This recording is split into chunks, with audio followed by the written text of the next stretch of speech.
So, what Princess Anne just executed behind the velvet-draped doors of the palace is, without a doubt, one of the most ruthlessly efficient, quietly devastating power transfers in the history of the modern British monarchy. And honestly, the absolute most fascinating element of this entire saga is the sheer, deafening silence in which it was carried out. We are not talking about a grand, televised press conference. We are not looking at a highly coordinated, heavily sanitized public relations rollout leaked to a sympathetic Sunday paper. We are talking about a single, definitive stroke of a fountain pen inside a deeply secured private administrative office. A single signature that instantaneously shifted the ultimate control of one of the late Queen Elizabeth's most fiercely guarded, highly personal private estates. The resulting fallout was absolutely immediate, and it was entirely explosive. Within a matter of hours, according to an overwhelming consensus of elite royal commentators and palace insiders who have touched the edges of this story, the internal switchboards were practically melting down. High-ranking courtiers, who pride themselves on knowing everything, suddenly realized they had been entirely, deliberately locked out of the information loop. The sprawling network of extended family members and opportunistic insiders who genuinely believed they possessed a permanent, unshakable seat at the decision-making table woke up to the jarring reality that the entire room had been dismantled and rebuilt without them. Standing at the absolute center of this newly drawn kingdom holding the administrative keys is Catherine, the Princess of Wales, and standing completely out in the cold, staring at a locked gate, is the wider circle surrounding Queen Camilla. That specific divide is exactly where this narrative stops being a simple real estate transaction and becomes something genuinely, structurally profound. Because this maneuver is not fundamentally about acreage, property values, or land management. It is entirely about legacy. It is about who the late Queen actually trusted to carry her deepest, most personal history forward into the next century. And the definitive answer to that lingering question has apparently left a specific faction of the current royal court absolutely, unconditionally furious.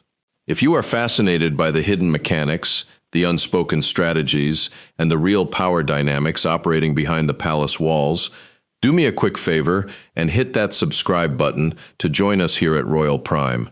We strip away the tabloid spin and break down these massive institutional shifts every single week. All right, let's deeply deconstruct exactly what transpired here, because the granular operational details of this maneuver are infinitely more compelling than the sensationalized headlines. To understand the absolute finality of this decision, you have to understand the specific psychology of the woman who executed it. Princess Anne has spent the entirety of her public, highly scrutinized life building an impenetrable, bulletproof brand around one solitary concept: absolute, unyielding duty. She does not engage in petty palace drama. She does not authorize vindictive media leaks. She absolutely refuses to participate in the toxic, cyclical whisper networks that seem to function as the primary currency for so much of modern royal life. She simply shows up, she does the grueling, unglamorous work required of her, and she goes home. That has been her ironclad operational strategy for decades. Therefore, when she ultimately stepped forward to make this colossal, legally binding decision regarding Queen Elizabeth's private sovereign estate, it landed on the palace floor with the kind of crushing, undeniable weight that can only be generated by a human being who has never, not once, been accused of acting out of spite, emotion, or impulse. Princess Anne is the ultimate pragmatist. She operates with a clinical understanding of institutional survival. When she moved on this property transfer, she didn't convene a sprawling advisory committee. She didn't request a 6-month feasibility study from the Crown estate managers. She didn't softly leak the premise to the press to test the waters of public opinion. Instead, she moved with what stunned palace insiders have universally described as absolute, terrifying precision. She effortlessly sliced through decades of dense, suffocating court bureaucracy to legally execute a maneuver that felt significantly less like an administrative property transfer and vastly more like a sovereign declaration of intent. And the sole person she explicitly chose to inherit this massive responsibility was Catherine, not because Catherine demanded it, not because she deployed her PR team to fight for it, not because she was the loudest, most aggressive voice in the negotiating room. She chose Catherine because, in Princess Anne's coldly accurate, fiercely protective assessment of the monarchy's long-term survival, the Princess of Wales represents the only viable, uncompromised future of the institution. That is the unvarnished logic. That is the foundational reasoning behind the signature. And frankly, when you lay out the chess pieces with that kind of objective clarity, it makes a devastating kind of sense. Why on earth would you ever permanently entrust the late Queen's most private, sacred sanctuary to absolutely anyone other than the exact person who will be physically guiding the monarchy forward into the next generation? To fully grasp the intense, boiling anger radiating from the rival factions, you have to understand the specific nature of the estate in question. This is absolutely not just some random, sprawling piece of agricultural land or an empty, drafty castle used for ceremonial photo opportunities. This specific estate was the ultimate refuge. It was the heavily guarded, deeply private sanctuary where Queen Elizabeth went to actually, genuinely breathe. It was the only geographical location on the planet where she could briefly step out from underneath the crushing, unending weight of the crown and simply exist as a human being. Every single ancient stone pathway, every secluded cottage hidden in the woodlands, every piece of historic timber framing the main residence was directly, personally shaped by her quiet choices over a span of 70 years. This was the absolute beating heart of her solitude. And for years, lingering quietly in the drawing rooms and corridors of the palace, there had been a series of what you might politely call highly presumptuous assumptions about exactly who would inevitably end up controlling it. Certain highly ambitious factions within the royal ecosystem had essentially begun operating under the arrogant assumption that the property would naturally, organically, flow toward whoever maintained the closest physical proximity to the current reigning monarch. Informal, highly speculative plans were already being drafted. Future, high society events were being grandly envisioned for the grounds. Private, back-channel arrangements and subtle promises were actively being discussed over expensive dinners. The entire extended circle just comfortably assumed that the traditional, proximity-based power structures of the court would blindly hold up. Princess Anne apparently looked at that creeping web of presumption, evaluated the long-term threat it posed to her mother's sanctuary, and delivered an absolute non-negotiable no. The exact second that highly classified document was placed flat on the mahogany desk, and Anne legally pressed her authority into the execution of the transfer, the entire fragile house of cards that the rival faction had built completely collapsed. But here is where the internal palace dynamics become incredibly messy. Because the people who lost this invisible war absolutely did not see it coming, and they did not take it well. The visceral reaction from the wider circle surrounding Camilla's extended family and loyalist courtiers was, by absolutely all credible accounts, catastrophic. And we must tread carefully through these complex dynamics, as the narrative relies on what elite royal commentators have painstakingly pieced together through highly placed, heavily vetted sources. Yet the unified picture that aggressively emerges from those leaks is one of genuine, breath-stealing shock, followed instantly by blinding fury. These were powerful, deeply connected individuals who genuinely, fundamentally believed that their direct proximity to the current throne automatically guaranteed them a commanding voice in historical, legacy-defining decisions exactly like this one. They had spent months, and in several specific cases, multiple years, meticulously cultivating deep influence. They had aggressively negotiated access to private royal lands. They had confidently made promises and struck alliances behind heavily guarded closed doors, entirely based on the incredibly arrogant assumption that the established, sycophantic order of the palace would always be blindly respected.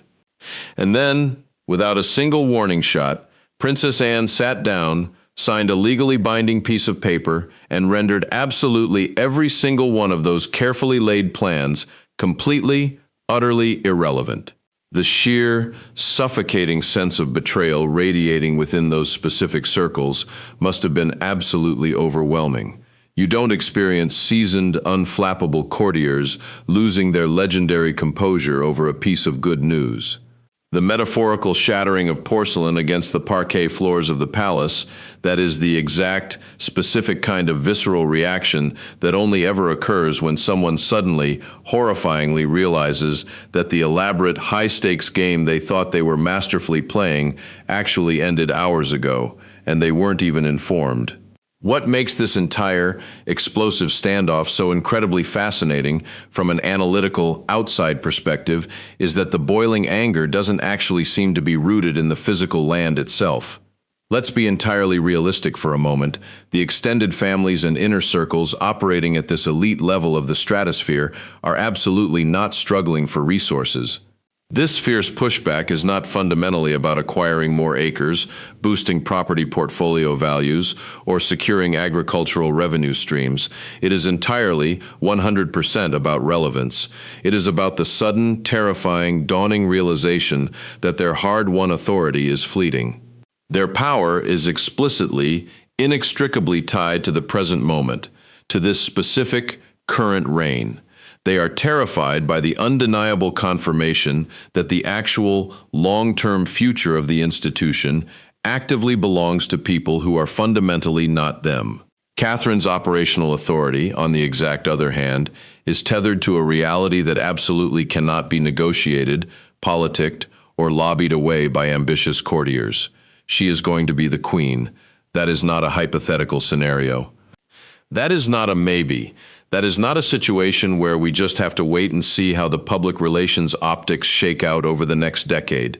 That is the concrete, biological, and constitutional future of the British establishment.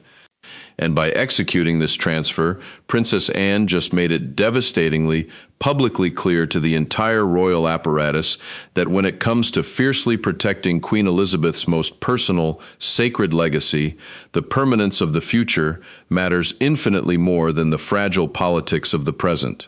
Now, the specific timeline of this execution is incredibly vital to pay attention to, because this was absolutely not a frantic, snap decision made in the heat of the moment. According to the deeply sourced accounts that have slowly bubbled to the surface, Princess Anne had actually been sitting on deep, structural concerns regarding the estate for quite a while.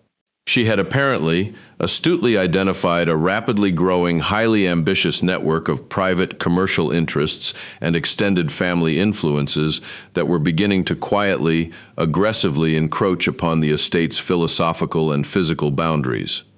We are talking about outside figures, wealthy opportunists, and peripheral family members who fundamentally saw the historic property not as a sacred sanctuary to be preserved, but strictly as an underutilized asset. They saw something that could eventually be modernized, developed, leveraged for social capital, or slowly parceled out over time for elite access. Anne's internal defensive calculation was brutally, perfectly simple. If the ultimate control of the estate remained dangerously tied to the shifting, unpredictable personal influences surrounding the current reign, it would inevitably, tragically, be stripped of its deep historical meaning.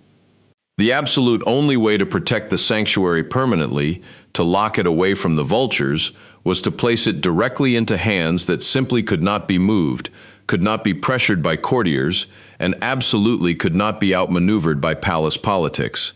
Catherine was the one, single person in the entire royal ecosystem who flawlessly checked every single one of those critical boxes. She possesses the unshakable public trust. She embodies the necessary generational stability. And, most importantly, she isn't going anywhere. But the actual, unbelievable twist in this saga, the specific, cinematic detail that aggressively elevates this narrative from standard palace drama into something genuinely, historically remarkable, is exactly what the opposing legal team discovered when they frantically started digging through the royal archives looking for a way to stop it.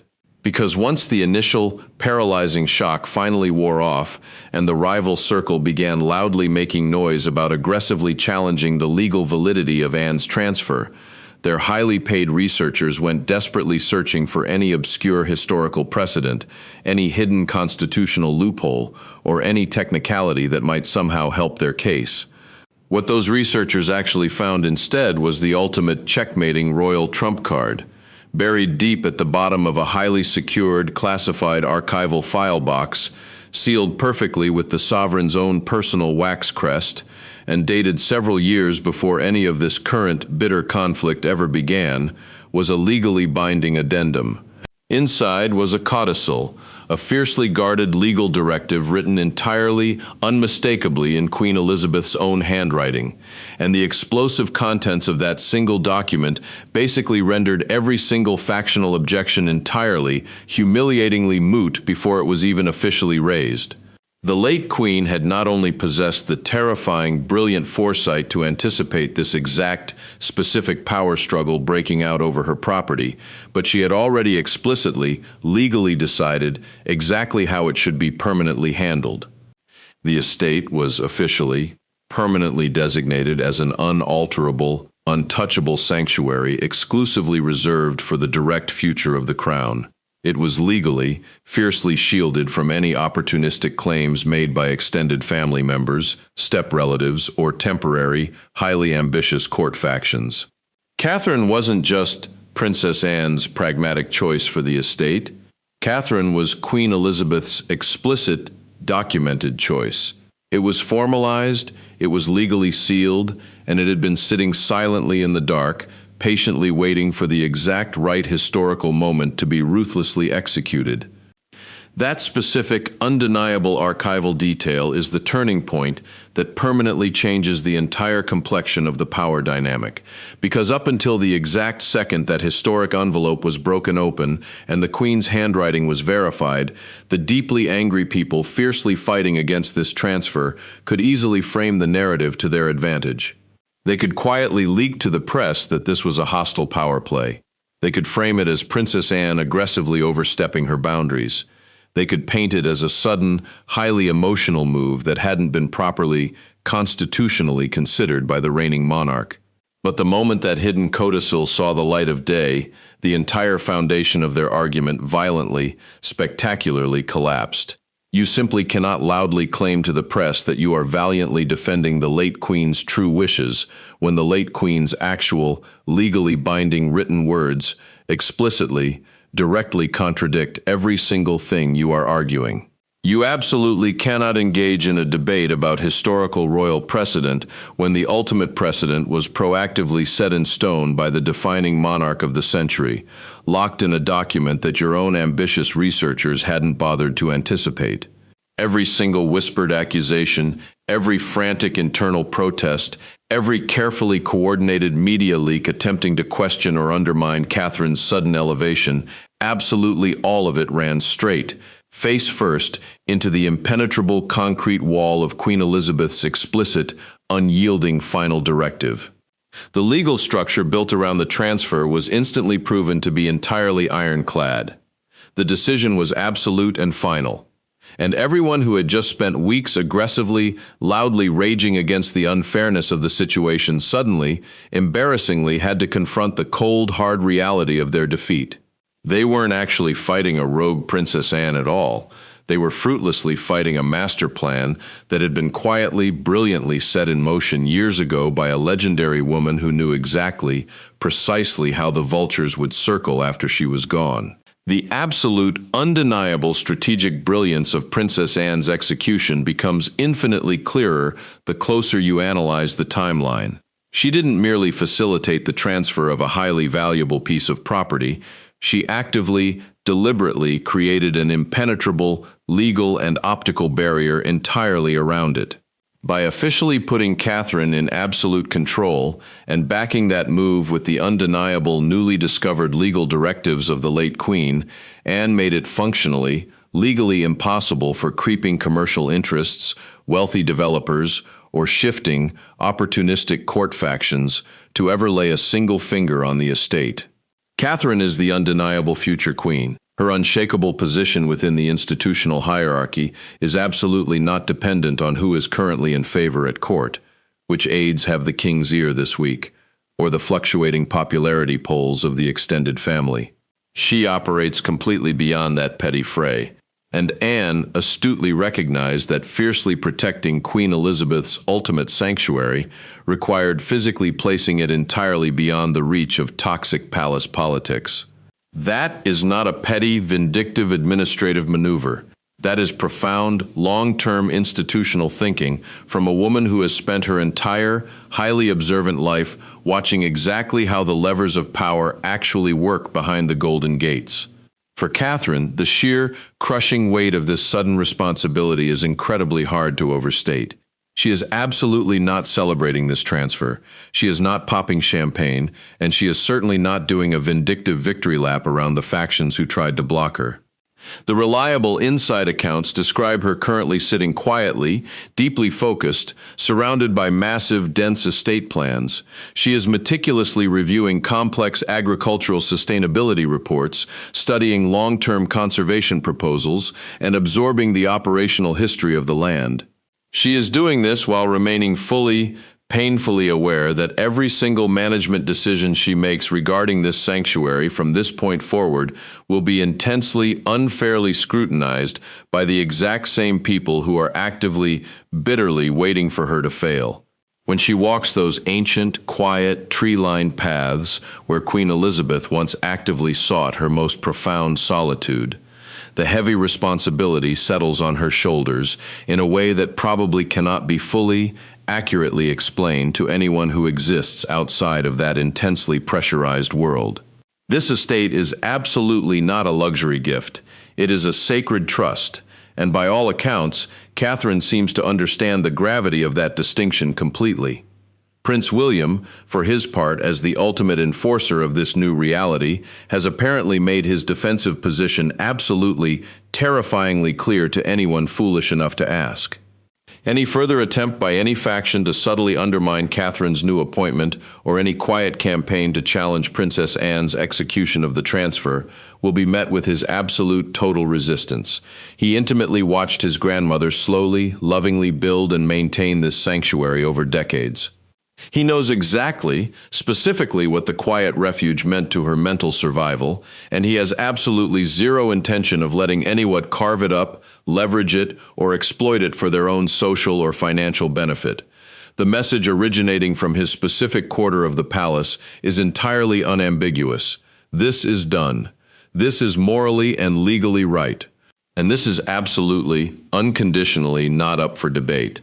The much broader systemic implications of this massive power play are deeply worth thinking about as we watch the modern monarchy evolve. This sudden, brutal transfer firmly signals a seismic shift that goes far, far beyond the deed to one single piece of property.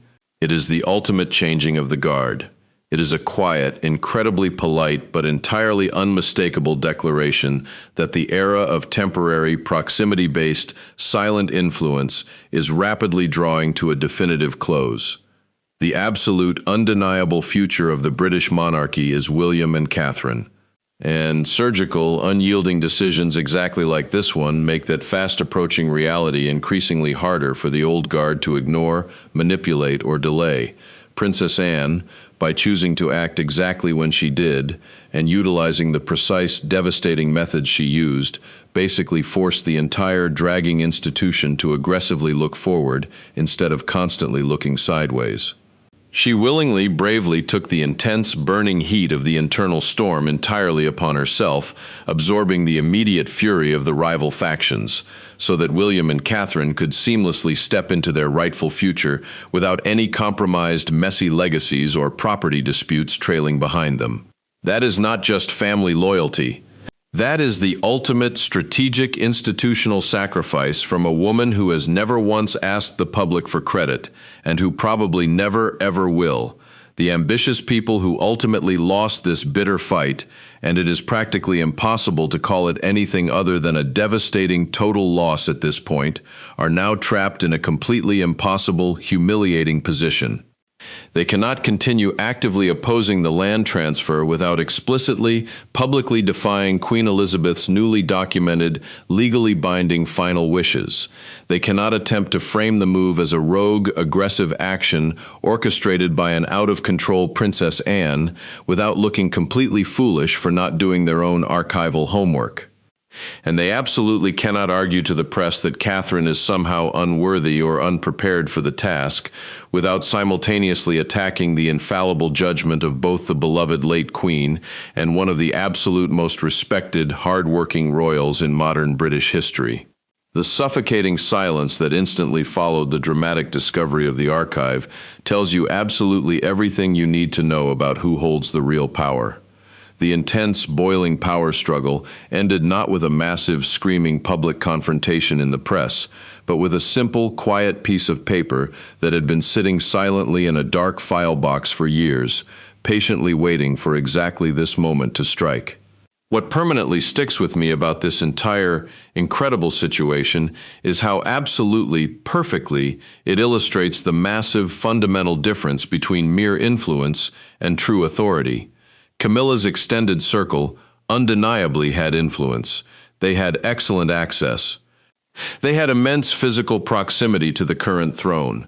They possessed the unique, enviable ability to make things happen through quiet, whispered conversations, high society dinners, and heavily implied expectations. But Catherine now possesses authority, the exact kind of ironclad authority that is written down in ink, the kind that is permanently, legally binding, the kind that is fiercely backed by the explicit, undeniable instructions of a legendary monarch who astutely planned for this exact battle long before anyone else in the room was even thinking about it. Influence can easily be lost. It can be shifted by a scandal, it can be outmaneuvered by a smarter player, but authority, genuine, documented, historical authority, is infinitely harder to dislodge. And Princess Anne understood that vital, structural distinction vastly better than absolutely anyone else operating in that palace. The late Queen's distinct, unmistakable handwriting on those pages, the highly specific, unbendable conditions she carefully outlined, and the absolute clarity of her vision for exactly who should protect the sanctuary and why, all of it heavily points to a level of institutional foresight that is genuinely, terrifyingly striking. She deeply knew the intense factional tensions that would inevitably arise. She knew exactly which opportunistic people would try to aggressively push the boundaries, and which specific factions would try to redirect her private assets for their own long-term benefit. And instead of simply crossing her fingers and blindly hoping that the family would peacefully work it out amongst themselves, she left a loaded weapon behind.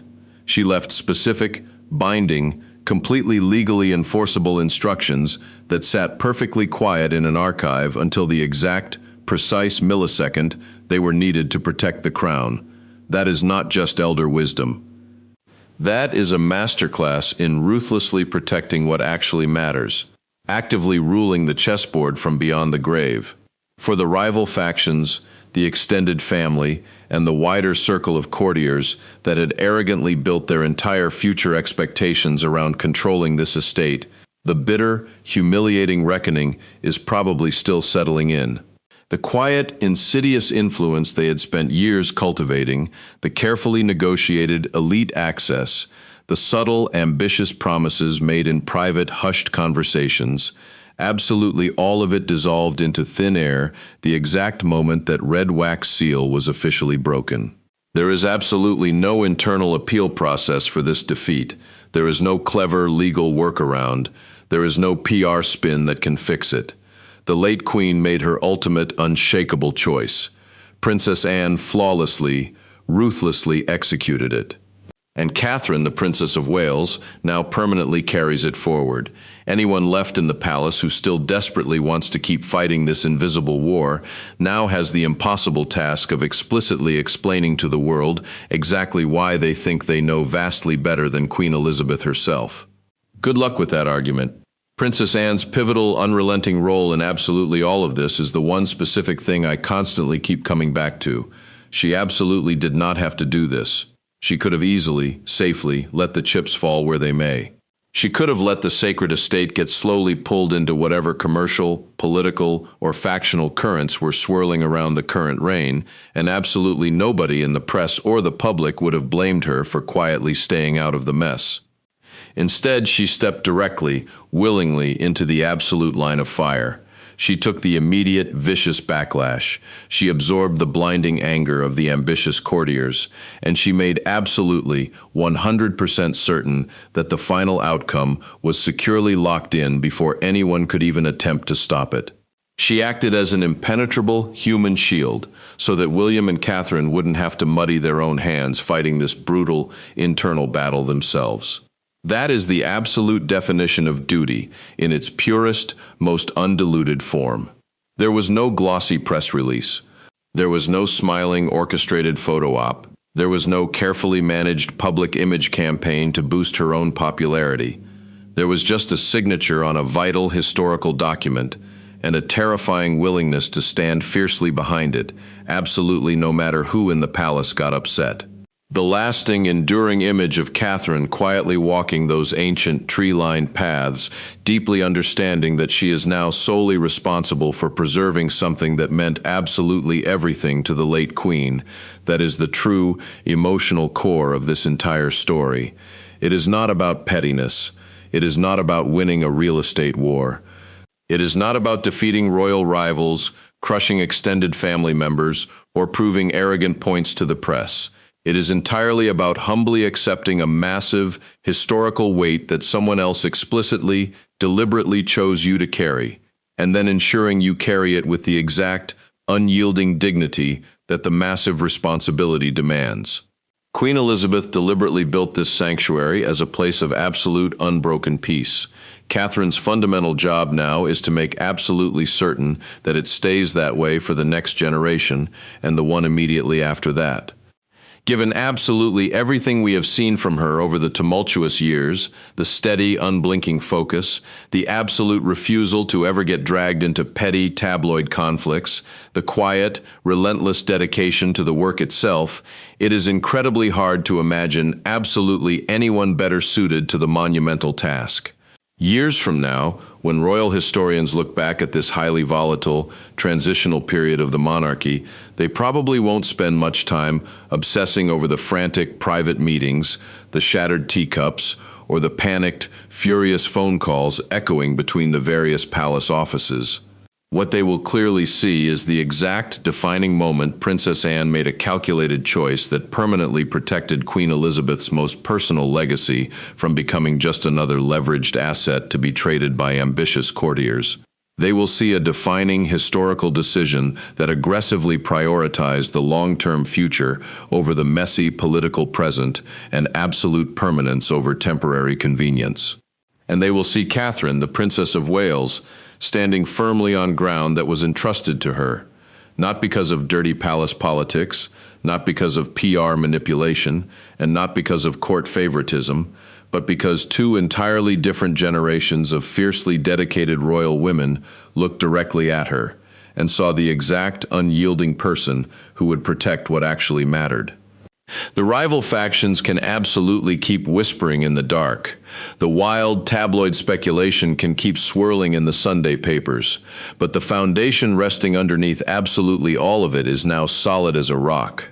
Princess Anne made absolutely sure of that, and somewhere, looking down on the entire, brilliantly executed maneuver, you have to think that Queen Elizabeth knew exactly, precisely what she was doing when she left those hidden instructions behind. She deeply understood the ambitious personalities, the crushing institutional pressures, and the quiet, vicious battles that would inevitably, destructively unfold once she was no longer physically there to oversee things directly. That hidden, archival codicil wasn't just a simple legal safeguard for a piece of land. It was a massive, undeniable message from the past, flawlessly delivered at precisely the exact right historical moment, ruthlessly reminding absolutely everyone in the palace that even in her absence, her will would absolutely, undeniably hold. And it did.